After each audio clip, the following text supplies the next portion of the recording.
चरक संहिता में महर्षि चरक जी कहते हैं, निद्रा यतम सुखम दुखम पुष्टि कार्यम बला बलम वृष्ता क्लिप्ता ज्ञानम अज्ञानम जीवितम न च। यानी कि हमारा जीवन का सुख या दुख, हमारा शरीर का बनना या टूटना, हमारा बल या अबल, हमारा पुरुष शक्ति या नपुंसकता, हमारा ज्ञान या अज्ञान, यहाँ तक कि हमारा जीवन या मृत्यु, ये सब कुछ हमारे निद्रा यानी कि नींद पे निर्भर करती है। आयुर्वेद के कई आचार्य कहते हैं कि शरीर में कितनी भी बड़ी मानसिक या शारीरिक बीमारी क्यों ना हो, उसकी जड़ कहीं न कहीं आपके नींद के गहराई में छुपी होती। अगर नींद गहरी है तो शरीर रात भर में खुद को रिपेयर करता है, दिमाग को पोषण मिलता है और अगले दिन के लिए ओजस यानी कि शक्ति बनती है। लेकिन अगर ये नींद कच्ची रह गई तो शरीर अपने पूर्ण रूप में रिकवरी नहीं हो पाता है। जो विश्राम यानी कि रेस्ट हमारे सेल्स और दिमाग को मिलनी चाहिए, वही अधूरा रह जाता है। आयुर्वेद इसे अनिद्रा कहते हैं। इसे अनिद्रा के कारण धीरे धीरे सभी रोगों का जन्म होता है। इसलिए अगर नींद सही तरीके से नहीं होगी तो ना ही कोई मसल्स बना सकता है,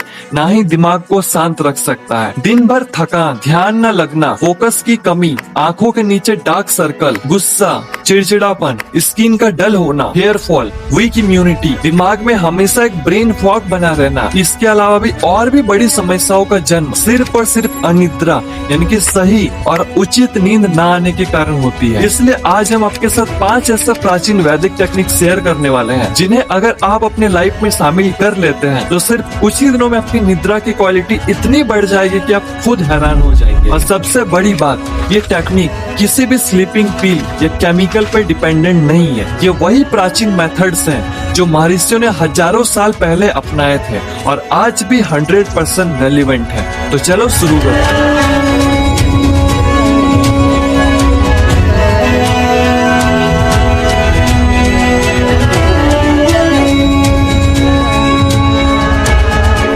निद्रा यानी कि नींद, जब मन, इंद्रिया और शरीर अपने बाहरी विषयों से विराम लेकर विश्राम की स्थिति में प्रवेश कर जाते हैं तो इसी अवस्था को निद्रा कहते हैं। देखो, निद्रा एक ऐसी चीज है जिसमें क्वांटिटी से ज्यादा क्वालिटी मैटर करता है। इसलिए सही नींद के लिए सबसे पहले हमें ये समझना जरूरी है कि जो नींद हम ले रहे हैं वो सच में गहरी और पोषण देने वाली है या सिर्फ आंखें बंद करने का ड्रामा। इसी चीज को समझने के लिए चरक संहिता में महर्षि चरक जी ने नींद को 7 प्रकार में क्लासिफाई किया है। पहला, तमोभव निद्रा। तमस के बढ़ने से आने वाली निद्रा को तमोभव निद्रा कहते हैं, यानी कि बिना काम के भी नींद आना, बॉडी हैवी और डल फील करना, मोटिवेशन और क्लैरिटी लो हो जाना। दूसरा, श्लेष्म समुद्भव निद्रा। कफ के वृद्धि से आने वाली निद्रा को श्लेष्म समुद्भव निद्रा कहते हैं, यानी कि खाने के बाद ज्यादा नींद आना, बॉडी हैवी और स्लगिश फील करना, सुबह उठने में डिफिकल्टी फील होना। तीसरा, शरीर श्रम संभव निद्रा। शारीरिक थकान से आने वाली निद्रा को शरीर श्रम संभव निद्रा कहते हैं, यानी कि फिजिकल काम या एक्सेसिव एक्सरसाइज के बाद नींद आना। इस टाइप के स्लीप में बॉडी रिपेयर और रिकवर करती है। ये स्लीप डीप और सेटिस्फाइंग होती है। चौथा, मानसिक श्रम संभव निद्रा। मानसिक थकान से आने वाली निद्रा को मानसिक श्रम संभव निद्रा कहते हैं, यानी कि ज्यादा सोचने,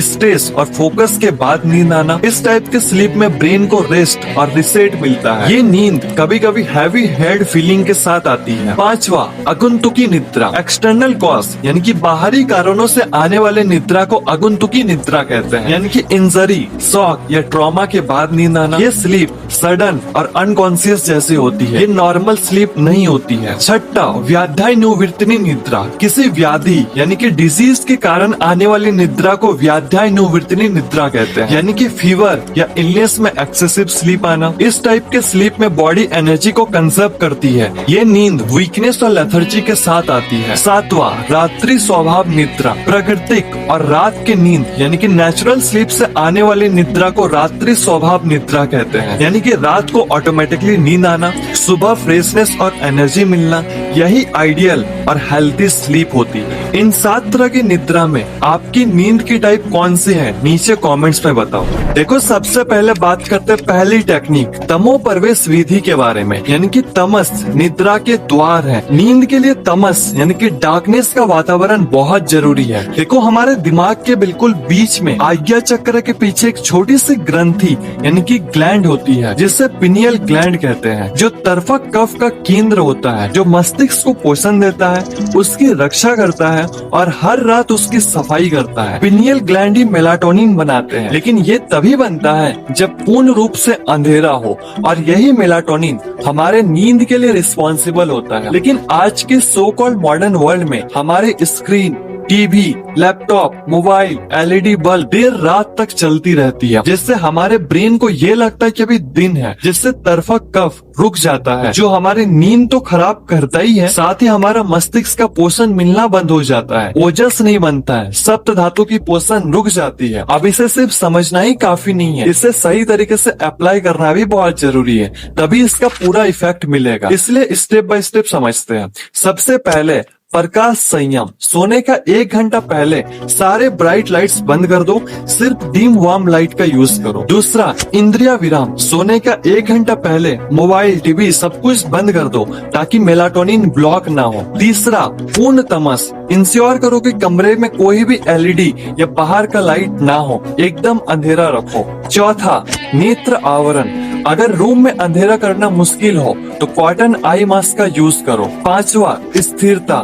2 से 5 मिनट बिना हिले सीधा लेट जाओ, ये इंद्रियों का प्रत्याहार है। अब बात करते दूसरी टेक्निक, यानी कि रात्रि भोजन नियम के बारे में। तो देखो, हमारा जो जठर अग्नि होता है वो सूर्य पर निर्भर करता है। जैसे जैसे सूर्य की शक्ति बढ़ती है वैसे वैसे हमारा जठर अग्नि यानी कि डाइजेस्टिव फायर भी बढ़ता है। सूर्यास्त के बाद हमारी ये अग्नि धीरे धीरे मंद पड़ने लगती है, इसलिए कहा जाता है कि सूर्यास्त के बाद भोजन नहीं करना चाहिए, या फिर सूर्यास्त के 1.5 घंटे के अंदर ही भोजन कर लेना चाहिए। फॉर एग्जाम्पल, अगर सूर्यास्त 6 बजे होती है तो 8 बजे से पहले ही भोजन कर लेना चाहिए। अब ऐसा क्यों? क्योंकि 10 बजे से लेकर 2 बजे तक पित्त काल का समय होता है। इसी दौरान सप्त धातु रिपेयर होते हैं। HGH यानी कि ह्यूमन ग्रोथ हार्मोन का पीक सिक्रेशन टाइम होता है, जो आपके मसल्स, स्किन और सेल को नया बनाता है। बॉडी अपने इंटरनल ऑर्गन को डिटॉक्सिफाई करता है और दिन भर में जमा हुआ दिमाग के मेटाबॉलिक वेस्ट को बाहर निकालता है। लेकिन अगर आप लेट नाइट खाओगे तो बॉडी ये सारी चीजें करने के बजाय सारा एनर्जी डाइजेशन में लगा देगा, जिससे रिपेयर के लिए कुछ बचेगा ही नहीं। इससे नींद तो आएगी लेकिन ओजस नहीं बनेगा, सुबह उठ के वो फ्रेशनेस नहीं मिलेगी जो मिलना चाहिए। इसलिए हमें रात्रि भोजन जितना जल्दी हो सके कर लेना चाहिए। साथ ही हमें मिताहार सिद्धांत का भी पालन करना चाहिए, यानी कि दिन भर का खाने का 20 से 25% ही रात में खाना चाहिए। और रात्रि भोजन हमेशा लघु यानी कि लाइट होना चाहिए, जैसे कि खिचड़ी, सूप, हल्की सब्जी या फिर दूध। अब बात करते तीसरी टेक्निक, जिसे आयुर्वेद में पद अभ्यंग कहा जाता है, यानी कि पैरों के तलवे की मालिश। देखो, हमारे पैरों के नीचे 100 से भी ज्यादा नर्व एंडिंग्स और मर्म पॉइंट होते हैं, जिनका डायरेक्ट कनेक्शन हमारे आंखों और दिमाग के नर्वस सिस्टम से होता है। आयुर्वेद कहता है कि पैरों में वायु और अग्नि का स्थान होता है, और जब ये इम्बैलेंस होता है तो दिमाग में ओवर थिंकिंग और पेशियानी बढ़ती है, जिससे हमारा नींद डिस्टर्ब होता है। इसलिए रात में सोने से पहले 5 मिनट पद अभ्यंग जरूर कर लेना चाहिए। अब देखते हैं कैसे। तो देखो, सबसे पहले पैरों को गुनगुने पानी से अच्छे से धोकर सुखा लो। उसके बाद थोड़ा गुनगुना तिल का तेल यानी कि सीसम ऑयल तलवे पर लगाओ। 2 से 3 मिनट सर्कुलर मोशन में मालिश करो, खासकर अंगूठे के नीचे। फिर मालिश के तुरंत बाद शांति से बिस्तर पर लेट जाओ, बस हो गया। अब बात करते चौथी टेक्निक, मनोमय कोश की शुद्धि, यानी कि सोने से पहले अपने मन की सफाई करना। तो देखो, हमारा बॉडी में 5 तरह के कोश होते हैं। पहला, अन्नमय कोश यानी कि फिजिकल बॉडी। दूसरा, प्राणमय कोश यानी कि सांस। तीसरा, मनोमय कोश यानी कि माइंड। चौथा, विज्ञानमय कोश यानी कि बुद्धि। और 5वां, आनंदमय कोश यानी कि अल्टीमेट ब्लिस। जब हम जग रहे होते हैं तो अन्नमय कोश, प्राणमय कोश और मनोमय कोश, ये 3 कोश एक्टिव रहते हैं। लेकिन जब हम गहरी नींद में होते हैं तो सिर्फ प्राणमय कोश और आनंदमय कोश ही एक्टिव रहता है। पर प्रॉब्लम यह है कि दिन भर हम जो देखते हैं, सुनते हैं और फील करते हैं, वो सब मनोमय कोश में जमा होता रहता है। हर एक थॉट्स, इमोशन और अधूरी बातें अगर ये रिलीज ना हो तो ये रात भर माइंड में चलता रहता है, जिससे मनोमय कोश पूरी रात एक्टिव होती है। अगर मनोमय कोश एक्टिव रहेगा तो ये आनंदमय कोश तक पहुंच ही नहीं पाएगा, जिससे हमारा नींद कभी भी गहरी नहीं होगी। इसे ही आयुर्वेद मन का कचड़ा यानी कि मानसिक आमा कहता है। इसलिए सोने से पहले मन को हल्का करना यानी कि माइंड की सफाई करना बहुत जरूरी होता है। तो देखो, सबसे पहले आंखें बंद करके पूरे दिन को रिवर्स रिमाइंड करो।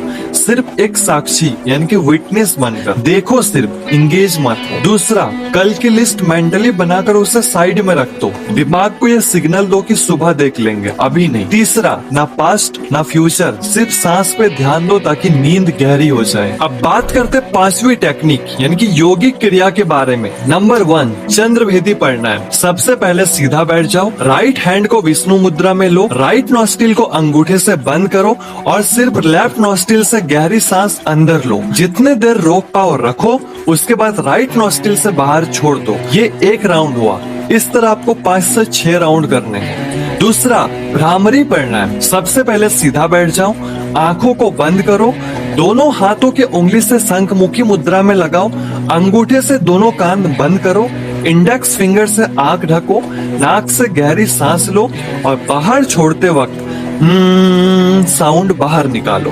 ये एक राउंड हुआ। इस तरह आपको 5 से 7 राउंड करने हैं। तीसरा, शवासन। अब देखो करना कैसे। बिल्कुल सीधा लेट जाओ, हाथों को ऊपर की तरफ रखो, पैर थोड़ा अलग रखो और आंखें बंद कर दो और अपने बॉडी को बिल्कुल ढीला छोड़ो। इसके बाद योग निद्रा। तो देखो, योग निद्रा कोई छोटी टॉपिक नहीं है, इसके लिए डेडिकेटेड वीडियो बनानी पड़ेगी। तो अगर आप चाहते हो तो नीचे कमेंट करना योग निद्रा, मैं समझ जाऊंगा। 500 कमेंट का टारगेट रख। साथ ही अगर आप अपने स्लीप को कम्प्लीटली रिसेट करना चाहते हैं तो नीचे 21 डेज का चैलेंज है, उसे आप डाउनलोड करना। स्टेप बाय स्टेप 21 डेज तक पूरा प्रोसेस है, वहाँ से आप स्टार्ट कर सकते। इसके अलावा नेक्स्ट वीडियो किस पे होना चाहिए जरूर बताइए नीचे। और अंत में, अगर आप ये जानने के लिए उत्सुक है कि पिछले 6 मंथ से मैं कहाँ गायब था, तो आप यहाँ पे क्लिक करके देख सकते हैं। आज के लिए धन्यवाद।